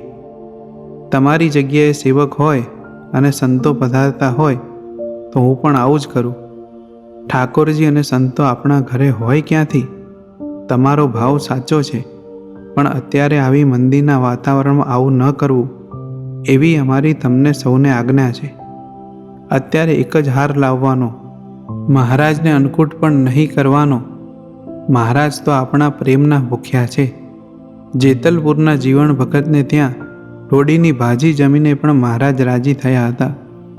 ગુરુવરના વચનો સાંભળી મારું મન મંથનમાં લાગ્યું. અતિ દયાળુ રે સ્વભાવ છે સ્વામીનો, પર દુખારી રે. મહારાજ કોઈને દુખ્યો દેખી ન શકતા, તેમ ગુરુજી પણ કોઈને દુઃખી ન જોઈ શકે, કેમ કે મુક્ત તો મૂર્તિમાં છે અને તેમની એવી એકતા છે. અવરભાવમાં વાલા ગુરુદેવ પરમ પૂજ્ય બાપજી બિરાજતા ત્યારે દરરોજ પ્રાતઃ સમયે વહેલા ઉઠી હરિભક્ત સમાજની સુખાકારી માટે નિત્ય પ્રત્યે પ્રાર્થના કરી આપણું જતન કર્યું છે, સુખિયા કર્યા છે. વર્તમાન કાળે ગુરુવર્ય પરમ પૂજ્ય સ્વામીશ્રી પણ આપણા સૌ માટે માળા પ્રાર્થના કરે છે, જેના આપણે સૌ કોઈ સાક્ષી છીએ. ગુરુજીના સ્થાને અન્ય કોઈ હોય તો તેમને તો પૂજાવું મનાવવું ગમે, પણ આ દિવ્ય પુરુષની તો શું વાત કરવી. સાજુ બ્રહ્માંડ ફરી આવો, પણ મને જેવા ગુરુ મળ્યા છે તેવા બીજા કોઈને નથી મળ્યા. એ વાતનો કેપ છે, મસ્તી છે. ગુરુજીએ સંતોને કહ્યું, આ અન્નકૂટ માટે ફ્રૂટ લાવ્યા તે 500 રૂપિયાનું તો હશે ને? સાથે ફૂલોનો ખર્ચો પણ થયો હશે. હવે અહીંથી આગળ જ્યાં જ્યાં પધરામણીએ જવાનું છે ત્યાં કહી દો કે કોઈ ખોટા ખર્ચા ન કરે. સંતો, તમે પણ પધરામણીમાં જાઓ ત્યારે પણ આવું જ કહેવાનું. વધુમાં ગુરુજીએ વિશેષ લાભ આપતા જણાવ્યું કે મુક્તો, તમે 2 બોર લાવો કે 1 સફરજન લાવો, તેમાં પણ અમે ઘણું આવી ગયું એમ સમજી લઈશું. અમે આપના ઘરે પધરામણીમાં વસ્તુ લેવા માટે નથી આવતા, તમારા પ્રેમને વશ થઈને આવીએ છીએ. કોઈને દુખ્યો રે દેખી ન ખમાય. મુક્તો, આ દિવ્ય પુરુષની પ્રભાવી મોટપનો આપણને સૌને ખ્યાલ છે, છતાંય અવરભાવમાં આપણી જનની બની આપણા સ્થાને બેસી આપણી ચિંતા રાખે છે. માતૃવાત્સલ્યનો એવો એક ખોળો કે જ્યાં કોટી જનનીના હિત પણ ઓછા પડી જાય. નિરંતર મહાત્મયના વિચારમાં ડૂબેલા રહી સુખિયા રહેવું.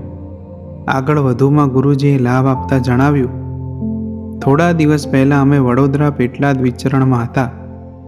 આયોજન પ્રમાણે પધરામણી ચાલુ હતી. તે પૈકી એક હરિભક્તને ત્યાં પધરામણી અર્થે ગયા. તેમની સ્થિતિ સારી ન હતી, છતાં તેઓ ઠાકોરજી અને સંતો માટે ઘણું ફ્રૂટ લાવેલા. તેઓ પોતે રિક્ષા ચલાવે છે અને જોડે નોકરી પણ કરે છે. તેમને 3 દીકરા છે. સેવકે તેમને પૂછ્યું, આ ફ્રૂટ તમે ઘરે જમવા માટે લાવો ખરા? તેમણે ના પાડી. ત્યારે અમે કહ્યું, અમે આમાંથી માત્ર એક સફરજન લેશું. તમારી સેવા આમાં આવી ગઈ. બાકીનું ફ્રૂટ તમે અને બાળકો જમાડજો.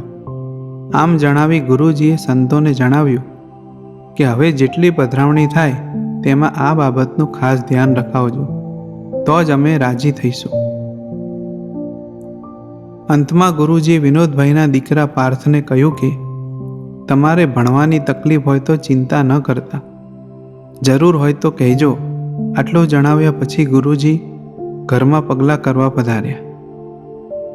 વાહ મારા ગુરુવર, શું આપની કરુણામય દ્રષ્ટિ! એક આ લોકના સગા સંબંધી પણ ઘરે બેસવા આવતા હોય તોય હૈયામાં આનંદ હોય. ઉમંગ ઉત્સાહથી તેમની આગતા સ્વાગતા કરી તેમને જમાડતા હોઈએ છીએ, તો આ તો સ્વયં રાજાધિરાજ અને આપ જેવા દિવ્ય પુરુષ કે જે અમારા ખરા માવતર છો, આપ પધારતા હોય તો તે હૈયામાં અપાર આનંદ હોય જ. આપને જમાડવાનો, આપના સ્વાગતનો લાભ અમારા સુધી હોય જ નહીં. તેમ છતાં આ પરિસ્થિતિમાં પણ આપ અમારા અવરભાવની ચિંતા કરો છો, એ જોઈ હૈયું ભરાઈ જાય છે. આપને તો બસ આજ્ઞા જ કરવાની હોય ગુરુવર. આપના વચને શું ન થાય. આપે અમને ટકોરા મારી મારીને ઘડ્યા છે. આજે આ સત્સંગ સમાજની લીલી વાડી આપના સાનિધ્યથી જ ફૂલી ફાલી છે. હે મહારાજ, આપે કેવા કૃપાવંત બનાવ્યા કે ગુરુદેવ અને ગુરુજી રૂપી બબ્બે માવડીના ખોળા ખૂંદવા મળ્યા છે. છોરું કછોરું થાય પણ આપ માવતર તરીકેની ફરજ ક્યારેય ચૂક્યા નથી અને ચૂકશો પણ નહીં. અમારામાં હજારો વાંક ગુના હશે, હજારો દોષ અવગુણ હશે, તેને ધ્યાન પર લીધા નથી ને લેતા પણ નહીં. હે ગુરુજી, આપના સાનિધ્ય વિનાની દુનિયા અમે કલ્પી પણ શકતા નથી. સદાય અમ પર આપનું શિરછત્ર બનાવી રાખજો, એવી ભાવપૂર્ણ પ્રાર્થના. મોટા પુરુષ આ લોકમાં બિરાજતા હોય ત્યારે ખપ અને ખટકો રાખી તેમને સેવી લેવા. આવો સમો વારે વારે ન આવે. ખૂબ કૃપાવંત છીએ કે મહારાજે આ દિવ્ય પુરુષનું સાનિધ્ય આપી દીધું. મોટાના સમાગમના ભૂખ્યા થવું, આગ્રહી બનવું અને અંગ બદલી નાખવા તો મોટાના રાજીપાના પાત્ર બની જવાય, સુખિયા બની જવાય. જય Swaminarayan. Shikshapatri manual of mankind. એક ભાઈએ કહ્યું કે રીચ લોકો જ સ્વામિનારાયણ ધર્મ પાળે છે, પણ વાસ્તવમાં એવું નથી. જે લોકો સ્વામિનારાયણ ધર્મ પાળે છે તે રીચ બની જાય છે. લોકો પણ એવું કહેતા હોય છે કે સ્વામિનારાયણ ધર્મ પાળનાર સુખી બહુ હોય છે. તેનો શ્રેય શિક્ષાપત્રીમાં પ્રબોધેલ મહાપ્રભુ ભગવાન સ્વામિનારાયણની આજ્ઞાઓ છે. શિક્ષાપત્રી એ મહાપ્રભુ ભગવાન સ્વામિનારાયણના સ્વહસ્તે થયેલું સર્જન છે. કોઈ ઈષ્ટદેવે પોતાના આશ્રિત જનને સ્વહસ્તે લખેલો ધર્મગ્રંથ આપ્યો હોય એવું બન્યું નથી. માત્ર એક સ્વામિનારાયણ સંપ્રદાયને મહાપ્રભુ ભગવાન સ્વામિનારાયણના સ્વહસ્ત લિખિત શિક્ષાપત્રી અને સ્વમુખવાણી વચનામૃત એ 2 ધર્મગ્રંથ પ્રાપ્ત થયા છે. તેમાં શિક્ષાપત્રીને માત્ર સાંપ્રદાયિક ન રહેવા દેતા એને સર્વજીવ હિતાવહી બનાવી છે. મનુષ્ય જીવનમાં ધર્મ તત્વ અને ધાર્મિક આચાર સંહિતા ભળે ત્યારે જ પશુ કરતાં મનુષ્ય જુદો પડે. શિક્ષાપત્રી એ સાંસારિક શાણપણ વધારતી અને અધ્યાત્મના ઉચ્ચ શિખરો દેખાડતી અદ્ભુત માર્ગપત્રી છે. ત્યારે આજે જરા થોડું એના વિશે જાણીએ. 200 વર્ષ પૂર્વે લખાયેલ ટચુકડા એવા ધર્મગ્રંથ શિક્ષાપત્રીમાં મહાપ્રભુ ભગવાન સ્વામિનારાયણે એવા તે કેવા હસ્તાક્ષર પાડ્યા છે કે તેને અનુસરતો અનુયાયી વર્ગ સમાજના તમામ ક્ષેત્રે ઉન્નત મસ્તકે સુખ અને સમૃદ્ધિથી લચકતું અને ગૌરવવંતું ભર્યું ભાદર્યું આદરણીય સ્થાન પામે છે. 18મી સદીમાં લખાવેલ શિક્ષાપત્રી એ તે સમયના દેશકાળને સુસંગત અને સ્તુત્ય હતી. એટલી જ બલકે તેથી વધારે આજે 21મી સદીમાં આ શિક્ષાપત્રી સુસંગત, આનુષંગિક અને સ્તુત્ય લાગી રહી છે. અને એટલે જ શિક્ષાપત્રીને ત્રિકાળાબાધિત ગ્રંથ કયો છે. લિખામી સહજાનંદ સ્વામી સર્વનિજાશ્રિતાન નાનાદે સ્થિતાન શિક્ષાપત્રીમ વૃતાલય સ્થિત.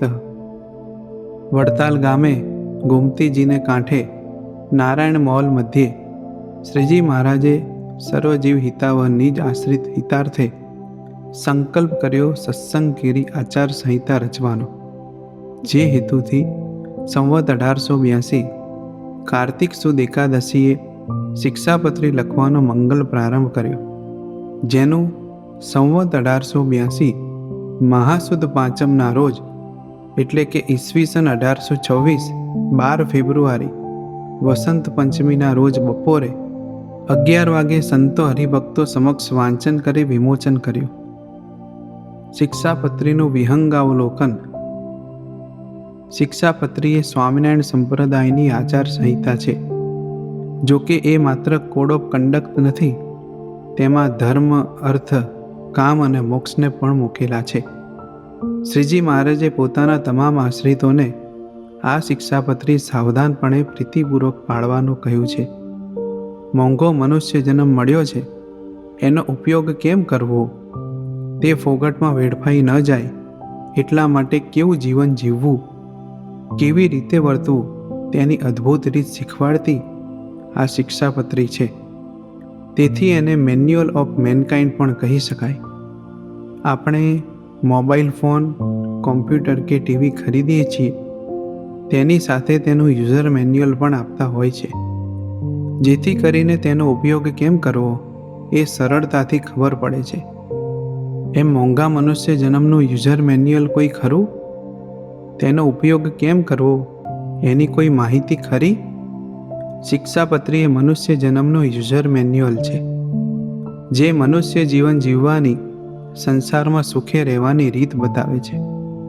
શિક્ષાપત્રી એટલે શિખામણની પત્રી, આજ્ઞાપત્રી. ડઝ એન્ડ ડોન્ટ, શું કરવું અને શું ન કરવું એ શીખવાડે છે. આપણે ભૌતિક નિયમો પાળીએ છીએ, કાયદાને માન આપીએ છીએ, ગાડી ડ્રાઇવિંગ કરીએ છીએ તો એના નિયમ અનુસાર ચલાવવી પડે છે. સ્કૂલ કે કોઈ કંપનીના પણ ચોક્કસ નિયમો હોય છે, તેનો ફરજિયાતપણે અમલ કરવો પડે અથવા તો તેણે દંડ સહન કરવા તૈયાર રહેવું પડે. તો પછી શિક્ષાપત્રીમાં સ્વયં પ્રભુએ નિયમો બાંધેલા છે. દરેક વર્ગના ચોક્કસ નિયમો કરી દીધા છે. આચાર્ય, બ્રહ્મચારી, સાધુ, હરિભક્તો, સુવાસિની અને વિધવા બાઈઓ દરેકના આગવા નિયમો આપેલા છે. તે પ્રમાણે અમલ કરવાનું પણ શ્રીજી મહારાજે કહ્યું છે. તે માટે અમારા શિષ્ય એવા જે તમે સર્વે, તેમણે તો પ્રીતિએ કરીને આ શિક્ષાપત્રીને અનુસરીને જ નિરંતર સાવધાનપણે વર્તવું, પણ આ શિક્ષાપત્રીનું ઉલ્લંઘન કરીને વર્તવું નહીં. શિક્ષાપત્રી શ્લોક નંબર 10. લૌકિક નિયમનો ભંગ થાય તો દંડ થાય, તો પછી શિક્ષાપત્રીના નિયમનો ભંગ થાય તો મહારાજ દંડ ન કરે? કરે જ. અમારી લખેલી જે શિક્ષાપત્રી, તેનો પાઠ અમારા આશ્રિત જે ત્યાગી, સાધુ તથા બ્રહ્મચારી તથા ગ્રહસ્થ બાઈ ભાઈ સર્વે તેને નિત્ય કરવું, અને જેને ભણતા આવડતું ન હોય તેને નિત્ય શ્રવણ કરવું, અને જેને શ્રવણ કરવાનો યોગ ન આવે તેને નિત્ય શિક્ષાપત્રીની પૂજા કરવી. એવી રીતે અમે શિક્ષાપત્રીમાં જ લખ્યું છે. માટે એ ત્રણમાંથી જેને ફેર પડે તેને એક ઉપવાસ કરવો એમ અમારી આજ્ઞા છે. એવી રીતની જે શ્રીજી મહારાજની આજ્ઞા તેને પાળવાનો નિયમ એ સર્વે ધાર્યો, જે હે મહારાજ, જેમ તમે કહો છો તેમ અમે સર્વે પાળીશું. તેને સાંભળીને શ્રીજી મહારાજ અતિશય પ્રસન્ન થઈને સર્વે સાધુને અને સર્વે બ્રહ્મચારીને મળતા હવા અને સર્વે સત્સંગીના હૃદયને વિશે પોતાના ચરણાવિંદ આપતા હવા.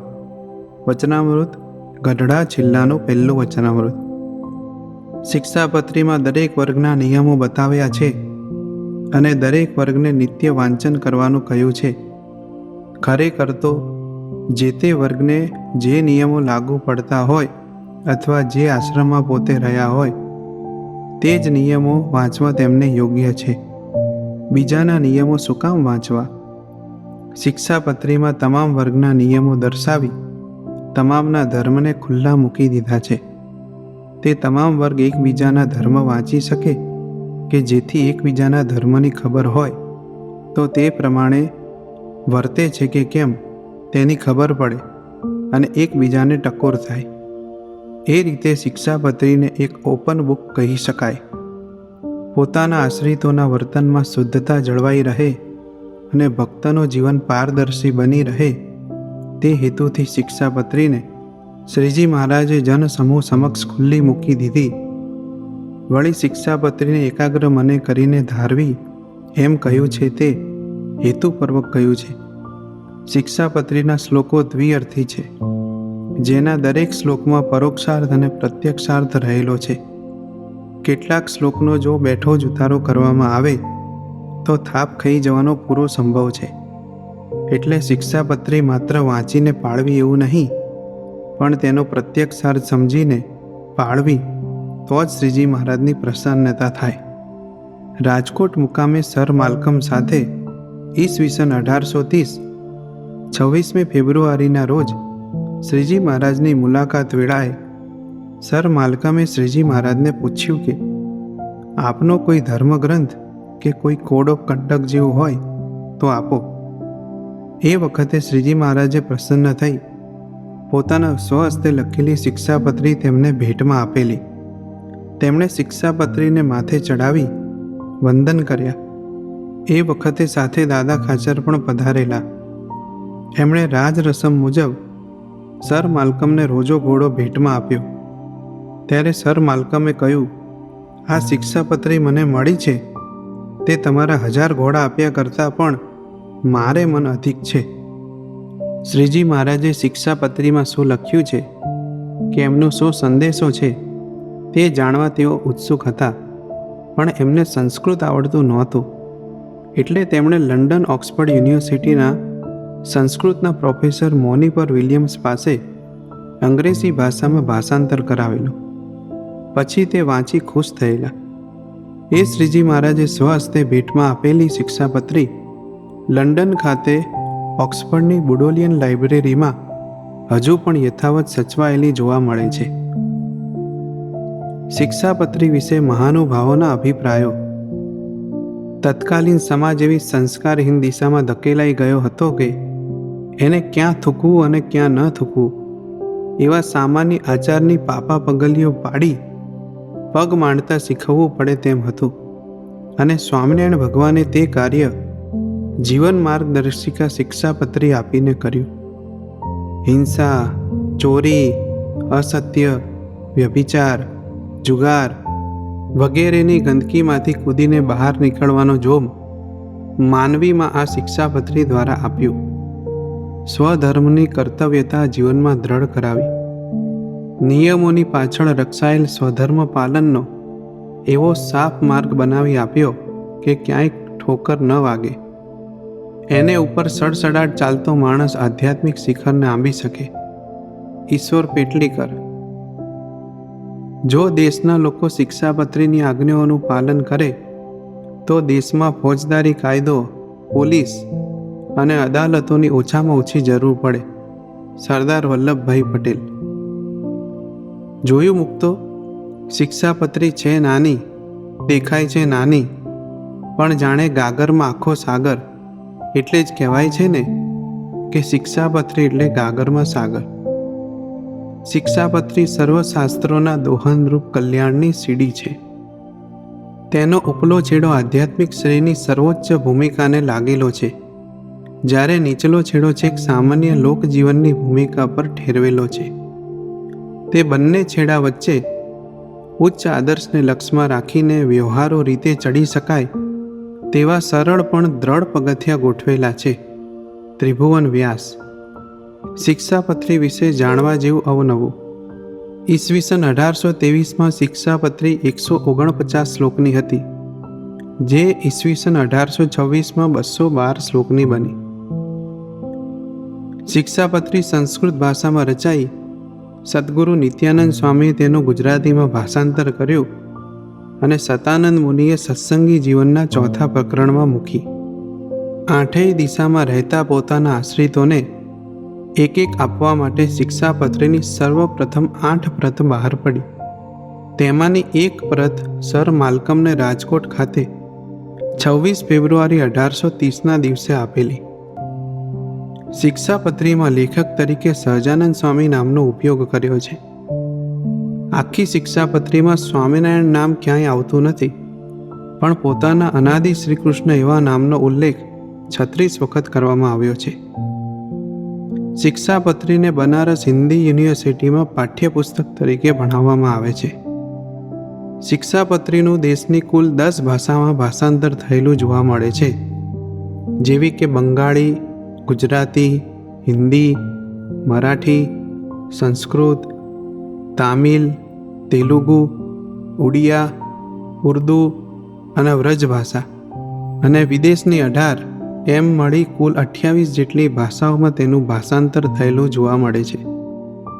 વિદેશની ભાષાઓમાં આફ્રિકન, અરેબિક, ચાઇનીઝ, ડચ, અંગ્રેજી, Finnish, French, German, Italian, Hebrew, North Sotho, Portuguese, Russian, Spanish, South Sotho, Swahili, Xhosa અને ઝુલુ. સદગુરુ ગોપાળાનંદ સ્વામીએ મરાઠી ભાષામાં શિક્ષાપત્રી લખી છે. સદગુરુ મુક્તાનંદ સ્વામીએ હિન્દી ગદ્ય અને પદ્યમાં લખેલી છે. સદગુરુ નિષ્કુળાનંદ સ્વામીએ પદ્ય ચોપાઈમાં લખી છે. સદગુરુ બ્રહ્માનંદ સ્વામીએ ચારણી પદ્ય અને ગરબીમાં લખી છે. સદગુરુ પ્રેમાનંદ સ્વામીએ પદ્ય હિન્દીમાં અને અવધી ભાષામાં લખી છે. વાલા ગુરુજીએ શિક્ષાપત્રી સારમાં સાંપ્રત સમયના જીવન ધોરણને લક્ષ્ય લઈ શ્રી હરિના સંકલ્પો આદર્શોની કેડી કંડારી છે, જેમાં મુમુક્ષુને કેવળ સુખ પ્રાપ્તિ જ થાય છે. શિક્ષાપત્રી સાર એટલે આપણા ગુરુવર્ય પરમ પૂજ્ય સ્વામીશ્રીએ શિક્ષાપત્રીમાં રહેલ પરોક્ષાર્થ માત્રને દૂર કરી આશ્રિતને પુષ્ટિ થાય તેવી પ્રત્યક્ષાર્થથી ભરેલી શિક્ષાપત્રી સારની રચનાનો સ્તુત્ય પ્રયાસ કરીને બહુ મોટી કૃપા કરી છે. જેમ આજની વર્તમાન પરિસ્થિતિમાં વિદ્યાર્થીઓ માટે પુસ્તકોનું વાંચન એટલે કંટાળાજનક પરિસ્થિતિ, કારણ કે પુસ્તકમાં ઘણું બધું માર્મિક હોય છે, ગૂઢાર્થભર્યું હોય છે, અને એટલા માટે આજના વિદ્યાર્થીઓને સમજવામાં સરળ પડે તે માટે પુસ્તકના સાર રૂપે અપેક્ષિતનું પ્રકાશન કરવામાં આવે છે. તેમાં શિક્ષાપત્રીમાં પણ ઘણી બધી માર્મિક ગૂઢાર્થવાણી શ્રીજી મહારાજે લખી છે. તે સત્પુરુષ વગર સમજવી ઘણી અઘરી છે. સ્વયં શ્રીજી મહારાજે ગઢડા મધ્યના 13મા વચનામૃતમાં એટલે જ કહ્યું છે, આવી ભગવત સ્વરૂપ સંબંધી જે અધ્યાત્મ વાર્તા તે સત્પુરુષ પ્રગટ થાય તેના મુખ થકી જ સમજાય છે, કારણ કે સત્પુરુષના સંપૂર્ણ કરતા સ્વયં શ્રી હરિ હોય છે. શ્રી હરિના ગૂઢ અભિપ્રાયો તેઓ જ સમજાવી શકે. માટે વર્તમાન કાળે વાલા ગુરુજી દ્વારા શ્રીજી મહારાજે શિક્ષાપત્રી સાર રચી સ્વયં પોતાના મૂળ કારણ સત્સંગનું સ્પેશિયલ શુદ્ધ શાસ્ત્ર આપી આપણને કૃપાવંત કર્યા છે. તેથી સૌને સમજવામાં સરળ પડે તે માટે શિક્ષાપત્રીના સાર રૂપે શિક્ષાપત્રી સારની રચના કરી તેનું પ્રકાશન કરવામાં આવ્યું છે. આમ અપેક્ષિત રૂપે આપણને શિક્ષાપત્રી સાર આપી છે, જેમાં સાદી અને સરળ ભાષામાં ગૃહસ્થોના તથા ત્યાગીના પંચવર્તમાનનો સમાવેશ કરવામાં આવ્યો છે. સત્સંગી જીવન શિક્ષાપત્રી તથા ગઢડા પ્રથમના 78માં વચનામૃતની રહસ્યાર્થ ટીકાને આધારે આ શિક્ષાપત્રી સારની રચના કરવામાં આવી છે. જેમ દહીંને વલોવીને તેમાંથી માખણ કાઢવામાં આવે છે, પછી તેને ગરમ કરીને ચોખ્ખું ઘી બનાવવામાં આવે છે, પછી તેમાં છાશનો ભાગ ના હોય, તેમ શિક્ષાપત્રી સાર એટલે ચોખ્ખું ઘી. આમ શિક્ષાપત્રી સારમાં શ્રીજી મહારાજની આજ્ઞાને રુચિનો સ્પષ્ટ ખ્યાલ આપ્યો છે, જેમાં સંપૂર્ણ પ્રત્યક્ષાર્થ છે. આમ શિક્ષાપત્રી સારમાં આપણને સરળ રીતે સમજાય તેમ મહારાજની આજ્ઞા અને રુચિ જણાવી છે. તે પ્રમાણે વર્તીને શ્રીજી મહારાજને રાજી કરવા માટે મહાપથારી સુધી મંડ્યા રહીએ. જય સ્વામિનારાયણ.